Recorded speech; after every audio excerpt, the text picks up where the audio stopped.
Good afternoon, everyone, and thank you for joining Hashtag No Limits. Hashtag No Limits is about people whose society has placed limits upon, but who have busted through those limits. I am your host, Shelley Kino, and today my guest is Joe Duffy.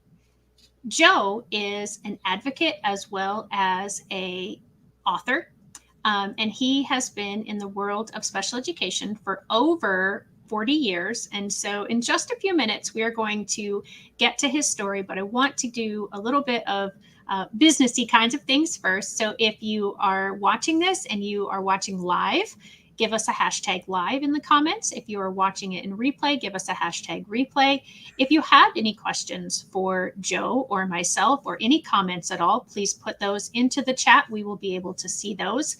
Um, Please like or subscribe to the channel. Make sure that you share it. All of that stuff helps get this seen more and by more people. And the whole premise of this show is, as I said, that it's about people whose society has placed limits upon, but who have busted through those limits. Ophelia says in Hamlet, "We know who we are, but not who we will become."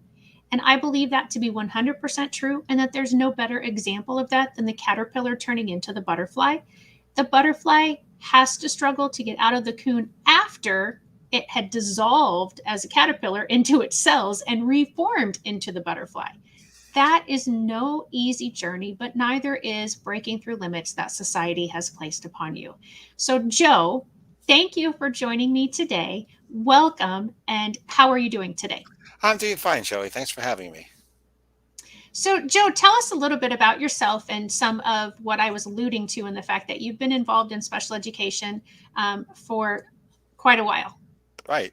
Yeah, it really goes back to my freshman year in college. So that was 1969. I was in the seminary at the time. And after your first year in the seminary, when you have the summer off, you need to work. And the work has to be something to do with pastoral ministry. And I was studying for the Archdiocese of Newark, but I was a member of the Paterson Diocese here in New Jersey. My classmates, most of them were from Newark, and they were going to work at a special camp, Camp Fatima, which was a week-long residential program for both children and adults with special needs. And I sort of was saying selfishly, I wonder if my diocese has something. And I wasn't aware of anything, but I spoke to the vocation director, and he had me speak to Father Worthen, who was the then director of what we called the Department of Special Education. Now it's Catholic Charities in Paterson Diocese. So that resulted in my working at the Paterson Diocese summer-long residential camp for both children and adults with disabilities, Camp Alexander. So that just started my lifelong career that even continues today, even though I'm retired from my Catholic Charities work. I'm working now doing executive search, and some of that search has been for executive level and C-level positions for programs that provide services for people with intellectual and developmental disabilities. But from there, the program was just, that was a time in the state of New Jersey and in the country when things were changing rapidly for special services. There was a big scandal in New York called Willowbrook, which then a young reporter, Geraldo Rivera, did an expose of this large state institution in New York. And that started covering deplorable conditions, poor staffing and quality of life and food. Um, and so that started the deinstitutionalization movement across the country, in New Jersey at the same time, which, as part of that deinstitutionalization program, that started the group home movement. And so at that point, I was thinking about leaving the seminary. I wasn't sure about that, so I got permission to live at Murray House, the first group home the Diocese of Paterson opened in Paterson, New Jersey in 1972. And that's today the longest standing, still operating group home. There was another home that opened just a couple months before, but they closed about 2 years later. So the Department for Persons with Disabilities started the group home movement in 72 in New Jersey. And today they operate, I think, 13 homes, sheltered apartments, and apartments for adults with disabilities. One of my favorite stories from there is I always felt comfortable working in the area of special needs. Opening day, we took our first 6 residents to live with us at Murray House, and we had a debriefing that night. And home director's apartment upstairs, and I lived there also. And the director, Monsignor Worland, came into the room and he was chuckling, having just said goodbye to the parents of one of the young women that came to live with us. And people asked him, "What are you laughing about?" And he said, Dolores' mother was asking him about that Joe Duffy. He said, and excuse my use of the word, in the 70s, the word retardation was acceptable term. So she wanted to know what kind of retardation seminarian was. So apparently I fit in perfectly right at the beginning. As I said, I felt quite at home then, and I felt quite at home all the years. I left the Department of Special Needs in the mid 70s when I got engaged, couldn't afford to work for them. And so I went down the street to the local hospital and fought for the summer, stayed there for 21 years. But in 1997, I got a call from the bishop asking if I would come back to run all of Catholic Charities. So until I retired in 2016, I ran all the programs for persons with disabilities, for addictions, refugee services, adoption services, children's services, emergency services, that sort of thing.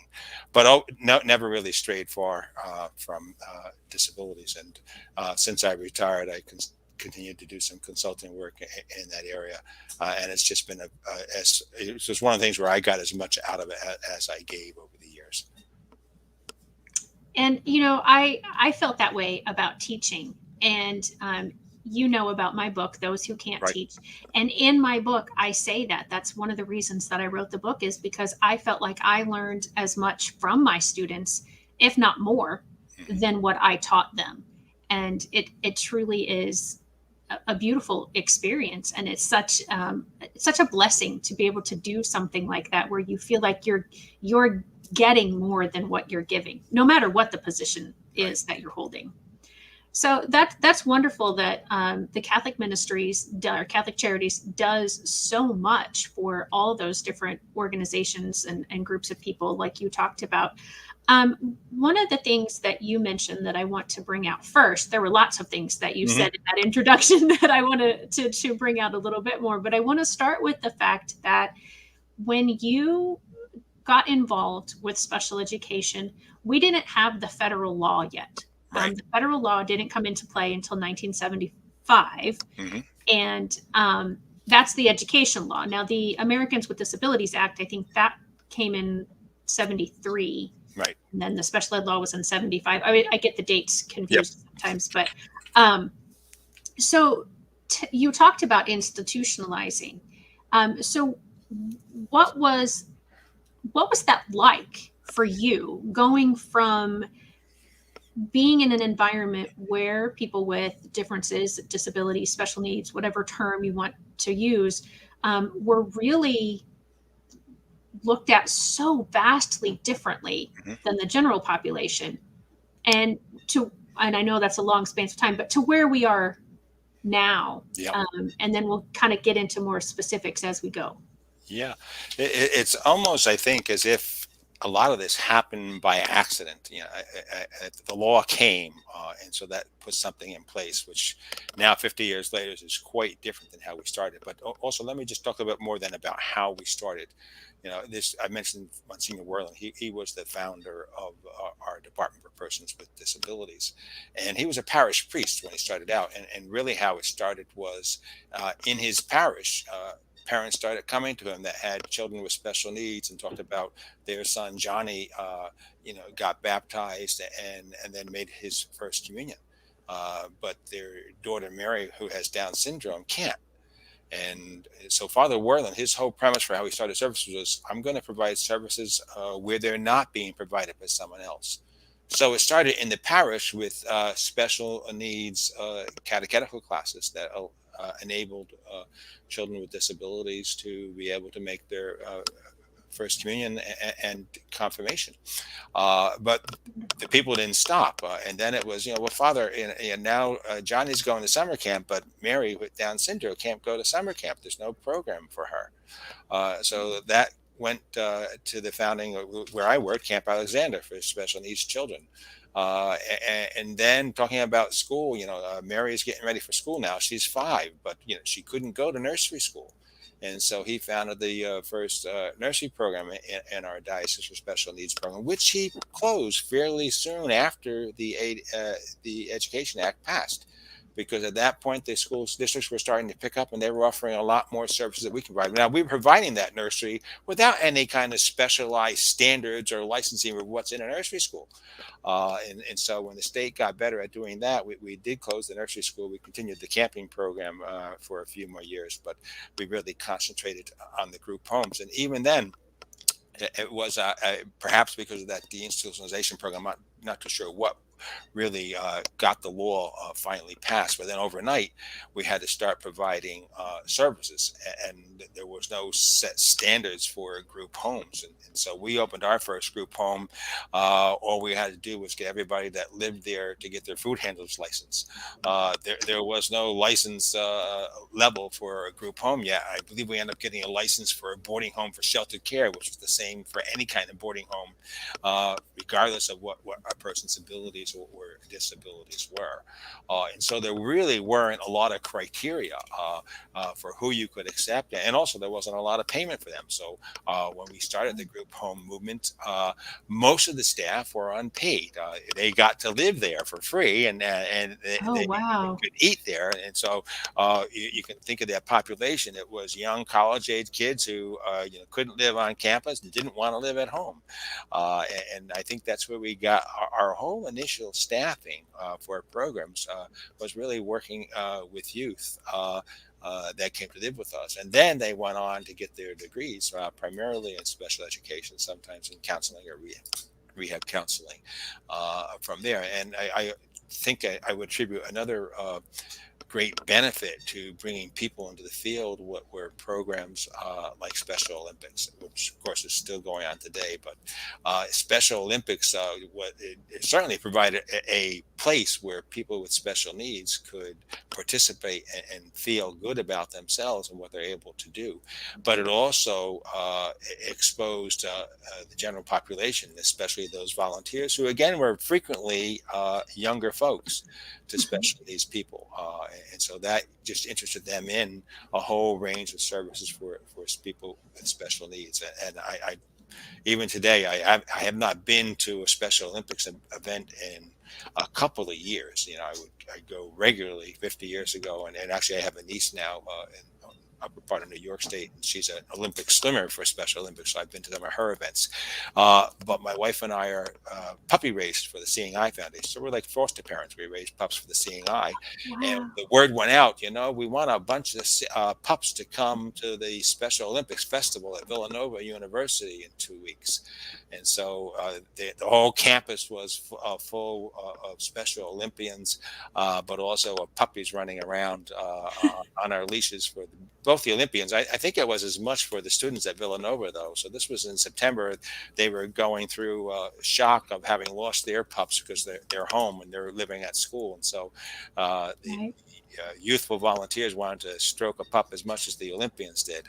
But just seeing, those huge numbers, and that's multiplied by all across the country, what's going on with volunteerism, that's a way of drawing people into the field and letting people see, and people with special needs are people with feelings just like anybody else, and they can have successes, and it's just good to see them. And prior to this movement, I think I shared with you when I talked to you last week. I don't recall going to the ShopRite or the A&P in those days and seeing someone with special needs. But you go out today and you'll see them all around. And that's, I think, a lot to do with the fact that one, parents are now told it's okay, and they can keep their child and their teenager and their adult can stay in the community and live with support and be out there. And so they're not to be hidden away in institutions. At the same point, you still see the cruelty, or not so much the cruelty, I think, is the ignorance of some people that Yeah. still don't know how to interact. When my wife told me a story, one of the side effects that has been a problem for us, minor to what everyone else has to deal with because of the pandemic, has been part of our goal and our purpose as foster parents with Seeing Eye is to get the pups out there in their first year of life to see every kind of sight and sound and get used to it and accustomed to it. And because of social distancing, our one of our current pups hadn't been out as much, and she, as a result, has been very shy. and my wife took her out a couple of weeks ago. Actually, it was just before the Villanova event, to a store, and there was a young gentleman who was probably on the spectrum with autism, and saw our pup and let the whole store know that he saw our pup, and our pup quickly went under my wife's legs. And so Yeah. my wife said, we have to get Leah out more to see people, and so we just jumped at the chance to have her go to the Special Olympics and be able to cuddle up close to anybody and everybody that was there.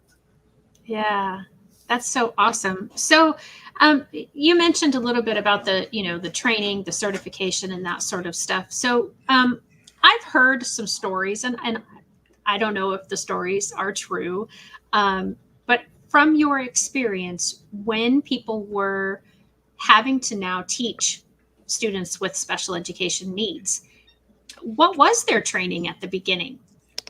Yeah, I don't know it from as much experience as I've had working on the adult end. But what I do know, again, when the law passed, yeah, everything had to catch up to it. And so there were certification programs for becoming an elementary or a high school teacher. There weren't a lot of certification programs, if any, for special needs. And so they had to be developed. And so I'm guessing that people were drawn into it because they were an available body. And they were grandfathered in. Today, I couldn't be a certified special needs teacher today because I was one of those people. I wasn't interested in teaching in a school. I was interested in working with adults who had aged out of the school system.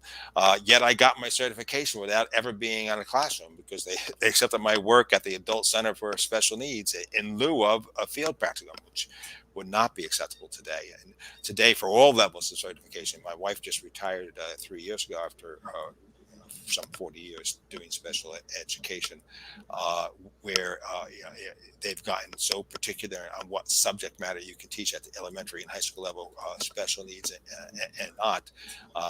That there's a lot more in place, but when this first happened in the mid 70s, there was very little to go on, and we've been moved since then. The emphasis then was on self-contained classes and separating those with special needs to now the heavy emphasis on to the extent possible, keeping people in class with supports and only pulling them out for minimal amounts of times, which still gets some resistance today. There's still a lot of teachers that see that as disruptive to the rest of the class. And so while a lot of work's been done, I think a lot more work still needs to be done. I saw that evident when I read your book and some of those case studies. And I know my wife and I've talked many times, the burdens we've placed on teachers, and this is even before the pandemic, the stress they must be under right now just to manage their class and then manage a class with special needs in it too, in a virtual environment.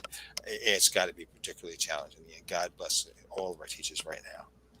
Yeah, amen to that. Absolutely. I am not full-time teaching anymore, but I still have many, many friends who are. And, when I get a chance to see them, which is very rare because teachers, we were always exhausted pre-pandemic because of how intense our careers are. But during and I wish I could say post-pandemic, but I don't think I can yet.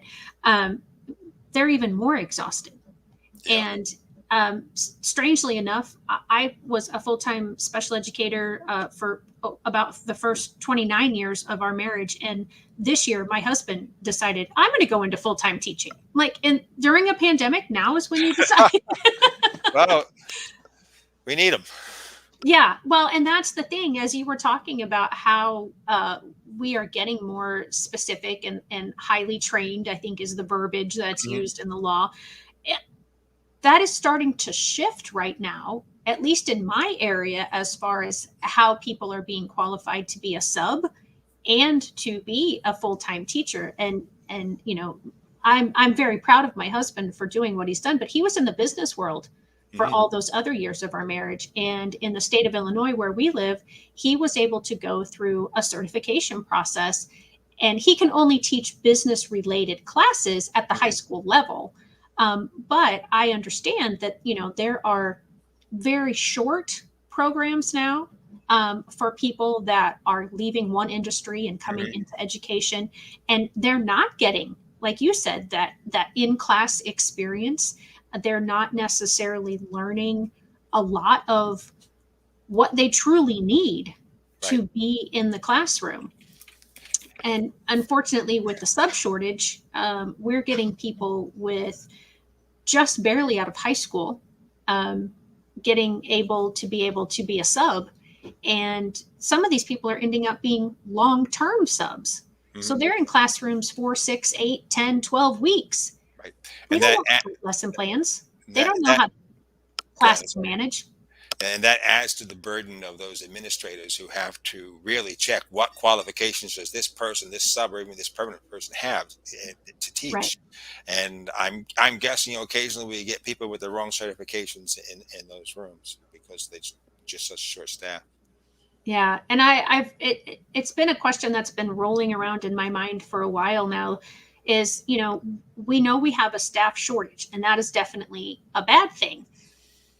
But is it better to have someone in the classroom so that we can say we have a person in the Mhm. classroom, but who really doesn't know how to work with people in the gen ed room, but more specifically in the special education Right. environment and all of the needs that can come along with all the different disabilities that are in our schools today?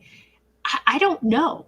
I don't really know if one way is better or worse. I almost feel that it's worse in so many cases to have that person in there that doesn't know what they're doing. I think so, and I think I saw that in your book. If someone, especially if it's a long term sub, but even for a day or two at a time, if someone's not competent to do that, yeah, that damage, it's got a multiplier effect. Could take Yeah. weeks, months, and in some cases years to undo. And so, why don't we do it right the first time and not have to undo it Yeah. later? It's unfortunate right now. It just really is. I mean, every industry that anybody that I talk to, it seems like no matter what industry they're in, they talk about having staff shortages. Hmm. So, Yeah, again, it's that, yeah, one of the pick things. your poison. Yeah, again, in my current position doing this executive search, yeah, I'm very much aware of this phenomenon called the Great Resignation that's Hmm. going on, that we're seeing. I'm absolutely convinced. I haven't seen all the statistics yet, but very much related to the pandemic. People are just getting tired, and they're ready for a change. And we see that too in the number of openings that we're recruiting for, and three in the lack of available people because it's so competitive for all the openings. So we're not seeing the larger pool we used to have when we had an opening. We had many people to choose from. Now it's much smaller because a lot of folks just aren't interested in working in that field anymore. Right. So let's talk about that a little bit. You mentioned earlier that you are finding those kinds of positions for people with disabilities. Yes. I would say yes. Not at the executive level. I am not. Uh, but within those agencies, that I've worked with, we have tried to walk the talk, and so not just talk about hiring people with disabilities, but we've made accommodations, and we've had folks working for us remotely and on site that have special needs, and quite successfully. That's fantastic, and I do hear more and more of that as the years go on, and especially now that I am doing this and I am seeking out companies that are doing that and individuals who are, working in whatever industry that they may be working in and being fulfilled in their life. Yeah. One of the reasons for doing this show is for people to hopefully watch it and see all the things that a person can do rather than focus on, oh, well, they have this disability and so they're not going to be able to. I mean, again, going back to the book, the reason it's called Those Who Can't Yeah. is because they were told so often. And it's not just the stories in my book. There's only 9 stories plus my own story in the book. But there are millions of people that are having these thoughts projected onto them that they will not become something or other. Yeah. And I'm glad to know that that's not as bad from your perspective as it once was. Yeah, we But there's, just as you said, still so much more to go. we just celebrated the retirement of one of our long-term employees. So he's, I don't know his exact age, but somewhere between 65 and 70. And he started out as one of our campers in the Oh, wow. 70s. So came to camp, came to live with us, and came to work with us. And he was one of our 2 dozen plus years as part of our facilities crew, maintaining all of our facilities. And he ended up living in an apartment on our campus and still lives there now in retirement. And he's probably the only person with special needs that has a building named after him.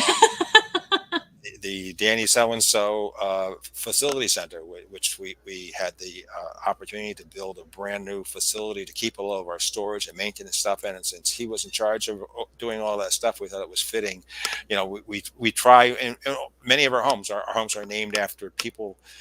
Murray House was named after a boy named Jimmy Murray, who died in the state institution. Camp Hmm. Alexander was named after one of our first campers who also died in institutions. So we named a lot of our programs and facilities after that, and like other people after donors. But we particularly want to recognize, and that's, if I could digress for a second, talking about people having opportunity for recognition. Our Murray House program, so that's the longest running program in New Jersey, the group home, 50 plus years, celebrated its 50th Murray House dinner dance uh, with 1,000 people at it in 2019, a Wow. month before the shutdown. Ordinarily, we have about 300 or 400, but we decided when we were hitting the 50th that we wanted to push, and so Sure. we rented both floors of the facility where we had it. We had it streamed live. Groups upstairs and downstairs, but at that Murray House dinner dance, I liking it. It's sort of like the high school prom. And so a lot of our clients at that time didn't have the opportunity to go to their prom. So we have the Murray House dinner dance. Everybody gets dressed up and people have a chance to sponsor someone from one of our group homes to come. And then we give out the awards, just like we would give out, humanitarian award of the year, except it's one of our clients. And we get up Oh, that's there awesome. and they're reading the bio of this person, all their accomplishments, talking about their work at the adult center, at the workshop, or working for this private company, and their volunteer work in the community. They're a member of the Knights of Columbus, attending Rotary Club meetings. And so this year we're proud to honor so and so, and they come up and everyone applauds. And you think you were at the Academy Awards presentation with some of the ceremonies that we put on for our people that we're privileged to serve. That is incredible. What that, oh gosh. That's just so touching and so necessary. And oh, I would love to be, a guest there sometime and watch that because, I mean, companies do that all across the country. They'll have an end of the year Christmas party Right. and oh, so and so did this and so did that. And so yeah, I'm so thankful that there is that organization that you're part of that is doing that, because that is something I think we are very lax in, Mhm. um, is recognizing people just for lots of things that they do. Yeah. You know? One of the other, I think, really very useful services that we provide, it's been going on for a couple of dozen years now, probably even more than 3 dozen. We call it our People Need Friends program. A lot of the folks in our group homes don't have any blood relatives, or do, but haven't been involved with them for a host of reasons. But they need family and they need friends, and long-term relationships. And so we try, and we had, I don't know what the numbers today, it probably has gone down a little bit because of the pandemic, but we had over 100 volunteers pre-pandemic time when I was last checking, that are matched with one resident of our group homes. In essence, it's sort of like a big brothers, big sisters Yeah. substitute family program. And in some cases, they still have family that are involved in different degrees, but they still have a friend. And so, depending on what that residents' interests are and needs are. That may mean a once a week phone call. It may mean a once a week visit. One person in particular would be picked up every week, and they go to church and they go out to breakfast afterwards, but involving them with their birthdays and their holiday celebrations with their family, so they become part of an extended family. So every resident we try to pair with one other person that's going to have long term. And I don't know what the stats are, but many of them have been with the residents for 2 and 3, and now coming even on 4 dozen years, the same friend. So they've been away on vacations with people. They've traveled around the country with them, and so they're not alone. They're part of our own DPD family, but they're part of that family of that volunteer also. At That's my fantastic. at my own wedding, and at that point, I was running the adult program for Disabilities for Catholic Charities. There was one particular woman that had a crush on me, and all the clients were invited to the wedding. And I was talking to her elder sister. Said, "Yeah, I'm really worried. When it comes time for your wife to say I do, that Janie's going to come up and push her aside and say I do." Oh, But the clients got very much involved with our lives. yeah. So I take it she didn't do that though. She As didn't do that. She Annie didn't do went off without a that. hitch. I think her sister probably held her by the arm, and she was jealous every time we were invited over for dinner. I brought my wife Oh, with me. She would try to sit in between us, but aw.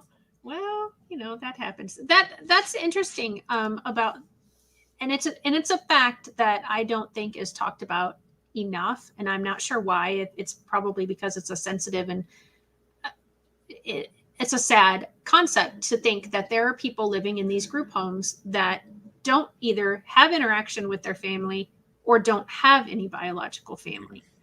Um, can you speak to that a little bit as far as why someone may want to place their loved one in that type of facility, and for those that do have that loving interaction with their family members, why wouldn't they want to have their loved one at home with them? yeah, What's the benefit?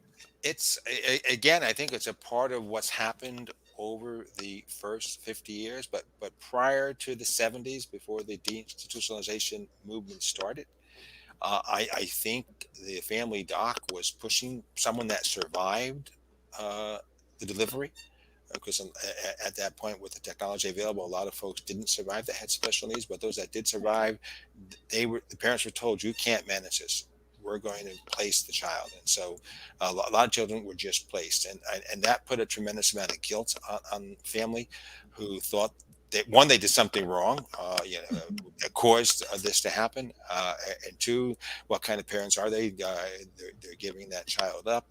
And so there was a lot of guilt when they placed their child in an institution, and it was hard to face them and go to visit them. And then the deinstitutionalization movement started, and they were told now it's okay for them to live in the community. Well, they were told 20 years earlier, 15 years earlier, that it wasn't. So it opened up that guilt again. And, That and makes sense. in the current situation, I think a lot more parents are willing and desirous of keeping their child and their teenager at home, and they want supports for them. And it gets to a point where they're not being realistic in being able to meet the needs, and it's taking a toll on their health, on their family's health. And so reluctantly, they'll then look for a placement. And it's gotten a little bit easier. Actually, it's gotten a lot easier in New Jersey. It used to be, you'd work and get yourself put on a list, and then you'd be called and say, so here's an opening, take it or leave it. And if you leave it, you're off the list. Nowadays, that doesn't happen. Once you get on the list for the level of care, if you have the need, then you let them know, and they'll activate it, and you'll have a support coordinator to look for a facility or a day program, depending on whatever you need for that. And now I lost track. I was answering the question. So I think You're fine. today, You're giving good information. I think today there are so many more supports for community living that parents have options. So, I know what I was thinking, but parents are also planning ahead. And I think it was covering your book with the case study with, parents need, in many cases, to get guardianship of their own children when they become adults, because they can't legally speak for them. And yet in many cases, the adult is not able to manage their own finances and manage their own affairs. So they need someone to speak for them. And if it's not going to be the parent or a brother or sister or an aunt or uncle, uncle, it's going to be a state representative. And so parents need to plan. And so parents are encouraged to plan. A lot of that planning goes on with the parents and the family. So who's going to take Jimmy when we're not here? And so it might be the older brother or sister, but sometimes they just can't. And so parents are asked, and there are services available. And I'm sure it varies from state to state. In New Jersey, there's a lot of services available. In New York, there's tremendous a lot of services available with support. So parents can choose that they want a respite program. They just need a couple hours a week for themselves to recharge their batteries. So if someone can come in, or if their son or daughter can go to this respite facility for a couple hours or a day out of the week, or out of the month, or out of the year, or, at a time, they're able to maintain with support services at home. But they can plan for a whole continuum. It's not a matter of you're at home or institution. It could be you're also in a supported apartment nearby where we can visit, or we're not able to visit. And again, I think it's important, and hopefully other agencies are doing what we're doing. If there's no family that can be involved, then we're going to get volunteers that are going to be involved to become that missing support for the person as they age in place with us.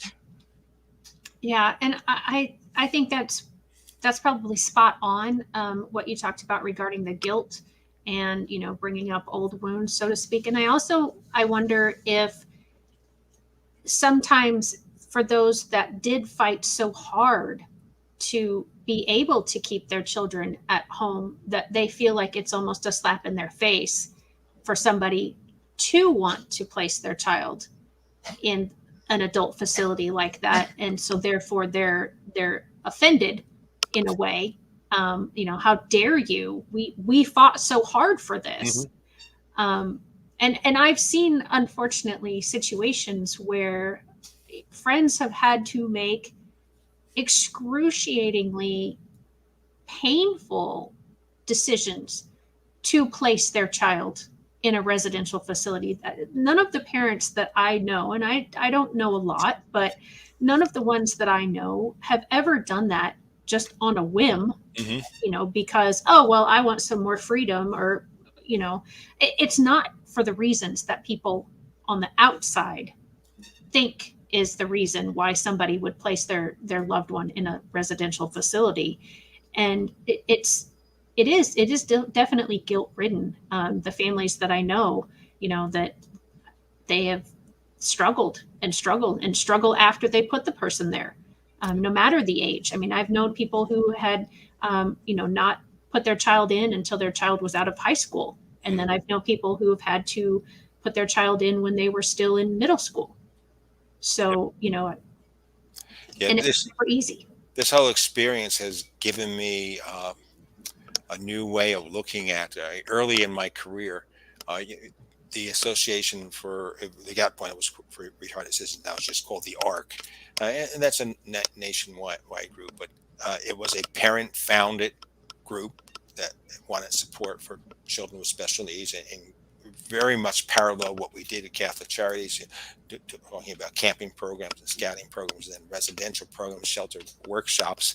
The difference being that their boards, at least then, and probably to some extent still are, heavily dominated by parents of children with special needs. And as a young administrator working at Catholic Charities, but also having some of my peers working in the ARCs, we almost had an attitude about, you don't want to work for the ARC because you have those crazy parents, but you have new appreciation as I worked in the field for, well, we need those crazy parents that were going to speak up for their kids. Right. If we had more of them, I think we would have had better things going on in the schools. And so you just have to understand, and talk about walking in my shoes and having the empathy. You try to do that, and you can do that to some extent, but every family is different, the pressures they go through, and one can bear with their own psyche and their own family supports, another family might not. And we shouldn't have them judging each other or us judging them. We have to look at each family and what they're able to do and not do. And keep that in mind as we're trying to juggle, well, we only have this much money in the special ed budget for the school district. We got to find a way to make it work for that family.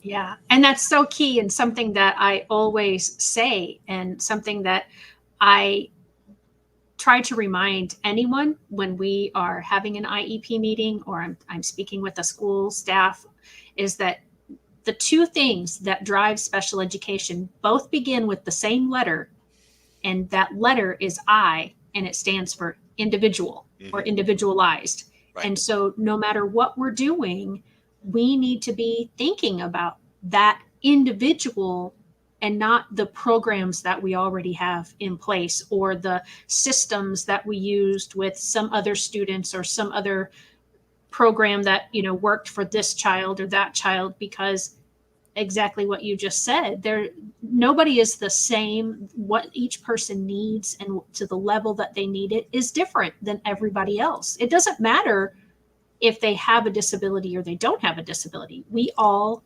are different. We're made that way. We're uniquely made. So it's so important to me that no matter what I do, we're remembering that there's an individual. And in most instances where I'm involved, that individual isn't even part of the discussion. They should be, and they can be, but they're not. And so we're making decisions and plans and programs and things that we think are going to be good supports or good accommodations. And we haven't even asked the person who's going to have all of that stuff. I don't want to say happen to them, but who all the stuff is for. Right. And I imagine it's pretty similar in the adult world as well. We have these, like you said, every home probably now has some sort of a board or an oversight committee or whatever it is, that is saying, okay, these are the things that we need to be doing in order to make this work. And I get that, because you have to have those kinds of things in order to cover the largest majority of people you can. But then you have to also remember that there are going to be exceptions. Every rule has an exception, I think. Right. And so, especially when you're dealing with people, you have to think about the individuals and the individual circumstances. And having a nice balance of parents and non-parents, I think, is probably the optimal. But maybe I'm wrong about that. I think that's probably the best situation. Yes. Yes, because myself coming in, I'm able to be a little bit removed, well, probably a lot removed from a situation, and so my emotions aren't mostly what's driving my decisions. Whereas a parent may have more emotions driving their decision, and so having that, like, oh, I could see why that would work, or that would be necessary. Yeah, it could make for very interesting board meetings, but I think that's fine too. That word conflict is not something that should be avoided, and at the board level, sometimes they want that. But if you have a combination of consumers, parents, whether it's the parents or the consumers themselves, and other people on the board, you're going to get some people speaking from their experience, their business experience, their legal experience, their professional experience, and from their lived experience with the parents. So you're going to have heart and mind clashing, but that's okay. As long as you do it respectfully, each side will come to some understandings and be able to come up hopefully with win-wins rather than having it dominated just by one or the other. Yeah, absolutely. I completely agree because, I'm not a confrontational person, but I don't run away from confrontation. And I know that unfortunately that seems to be, you got to have that rub sometimes in order to get the best shine out of a situation. And while it's not comfortable, I think it's part of life and it's necessary. So I want to talk to you a few more minutes, if that's okay. Sure. I'm very much enjoying this, and I so appreciate all of your experience that you bring, because I haven't had a lot of people that have had it from your perspective. I know individuals who have gone from, in fact, James in the book, he was born not that many years after the law came into play. And so, I've seen that. But what are some of the things that we've improved upon, but that we still have a long way to go? So talk about the positives that have definitely occurred because of the law. but that we can still continue to improve. Well, I think the positive is recognizing one, the benefit of getting children to school earlier. So just bringing it down to 3-year-olds, that was a big step right there. But that was a step. But then have the services for those 3-year-olds and their families. And yes, we're getting there, and we're a lot better. But we got to do a lot more. Yeah. And again, I saw that when I was reading those case studies, and I remember from my time serving on the Board of Ed in my own township here, uh, that you have the school district that has to manage its budget. And the special needs students, while growing in New Jersey as a proportion to the total population, it's still very small. And so the business people might think, we just look at the budget then by size, and so it should be smaller. But the law doesn't say that. The law says you have to have an individualized education plan at the least restrictive environment as possible. The school districts then, I think, still, and again, and not just my wife, but and many of our people that we grew up with working at that camp went into special ed. So I'm talking to other teachers all the time too, that are seeing the resistance still. And I think coming from the budgets driving things, but not just that, and then teachers are being told they have to have students with special needs in their classroom that maybe don't want them there. Right. And maybe it's because of ignorance if they had some more support. So I think we still have to do some support. But the one thing I would recommend, and again, I think from reading your book, it made me think more strongly about that. I would think still a good number of parents, perhaps most parents, are going this alone when it comes to dealing with the school district.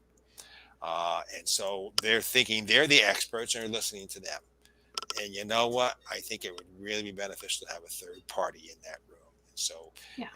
encouraging parents to get connected to a SPAN program or whatever the special needs program, support programs you are.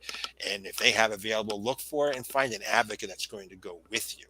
And if you're able to learn on yourselves, but insist on your rights and don't apologize for doing that. Because if you give the school district permission, and they're worried about their budgets, and all too often, then they're going to take the path of least resistance and not do it. But you can exert your power. You can ask for your rights and demand your rights under the law. And I think for children with special needs, it's even more important. In the case studies I was reading in your book, well, maybe next year it'll be better. Well, weeks and months of going through heck in a classroom are not going to be undone. And so to try to get the parents to get connected, to have support with dealing with the school district throughout the entire time, and don't be afraid to be that squeaky wheel. Again, talking as a school board member, it was the parents that complained and kept saying it's not enough that got the services. And so in one case, I don't remember all the details, but flying with the family out twice a year to visit at the residential school that they wanted their child in, when they convinced us that we could not provide for the child in district. But if the parents aren't going to complain, so they need to get good at that. I think, in the long run, the earlier they get services, but and then not to rest on the laurels, because then comes the next year, and who's the teacher going to be then? And again, if you can have, I don't know how the school districts are doing it now, if you can have the classroom aid person that's following the person from year to year as they go through the district, that's even better.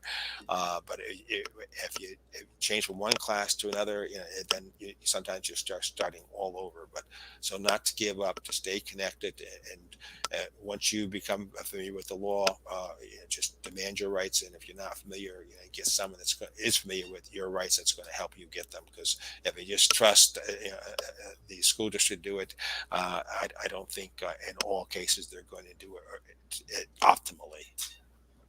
Yeah, that's such great advice. And I don't know if you're aware, but that's actually what I do for my paying job. Is I'm an advocate or an education consultant to families and school districts, because Yep. what I realized when I left teaching, I was very frustrated with the education system. Mhm. And so I saw what you're talking about, where so many parents, they didn't speak up at meetings, but yet they would come to me after a meeting or in conversations just in like parent conference time or whatever, and they would talk to me about how they didn't really understand the IEP, or that they thought it was providing something that it wasn't providing, or that their child had a right that they didn't feel was being carried out appropriately. And I would try to talk to the people that I worked with.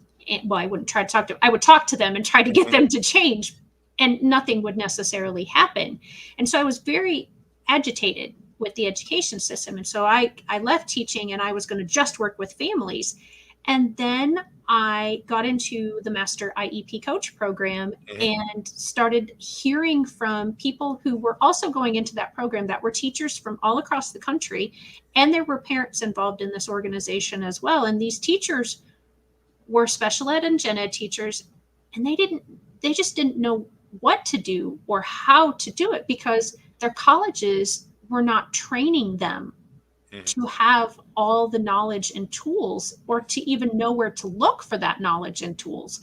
And so then I thought, oh yeah, I started my degree in general education, and I had one class out of my first 2 years that was at all related to special education, and that was just an overview of, oh, this is a genetic one, and this one's we're not sure about, and here's the categories of eligibility for special education, and this is what they all mean. But there were no teaching strategies during that class. And so I ended up with a dual certification. And if it hadn't been for me getting the special education certification, I Mhm. wouldn't have had any more than that one or two classes.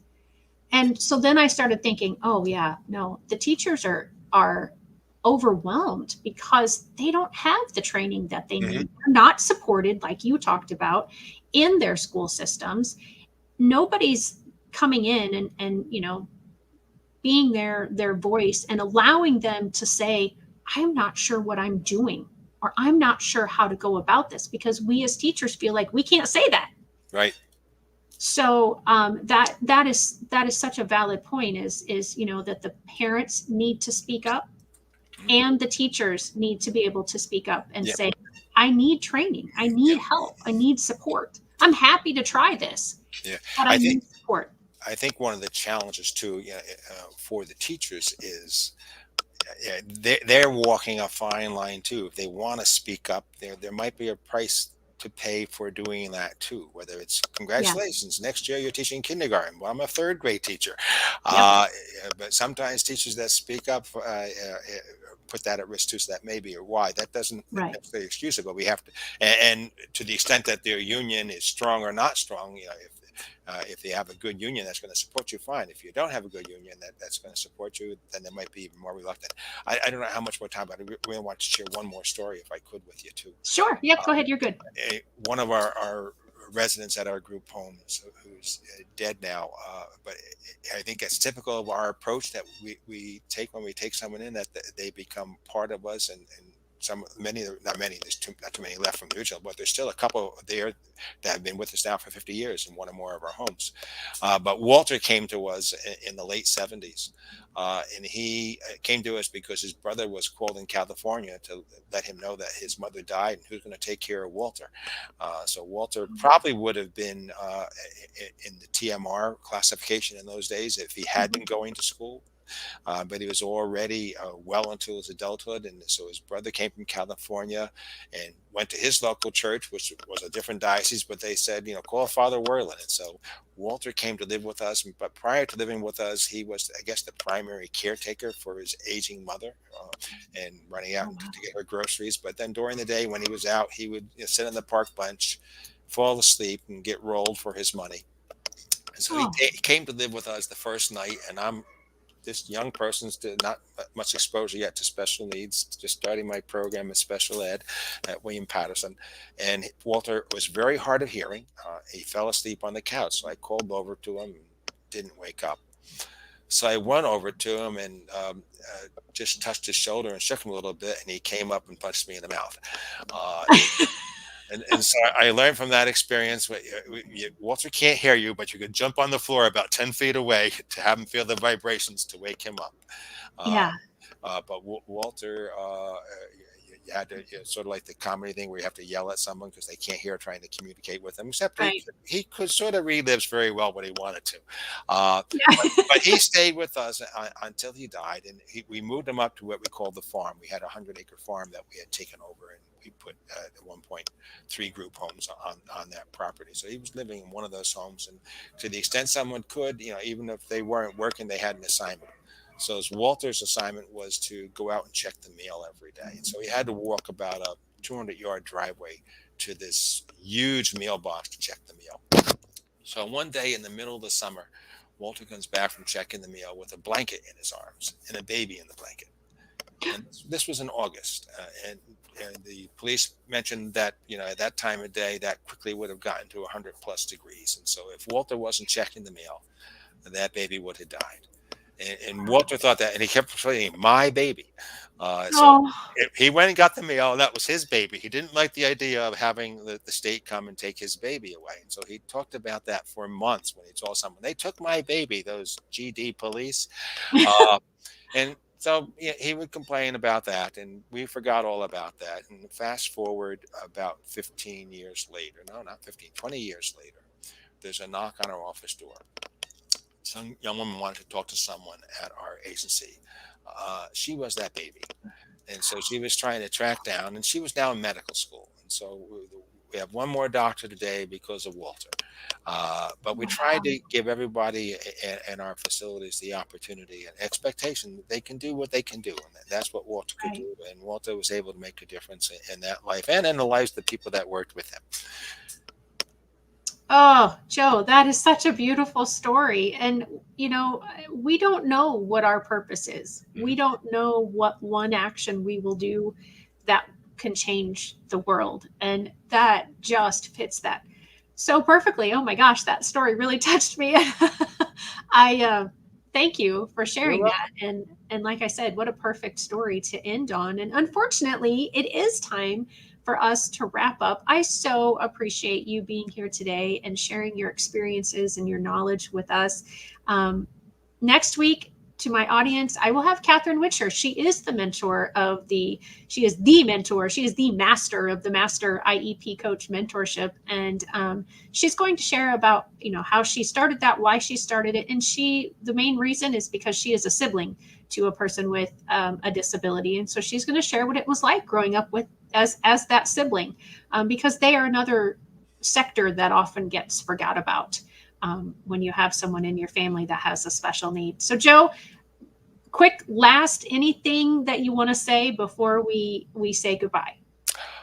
Just thank you much for having me.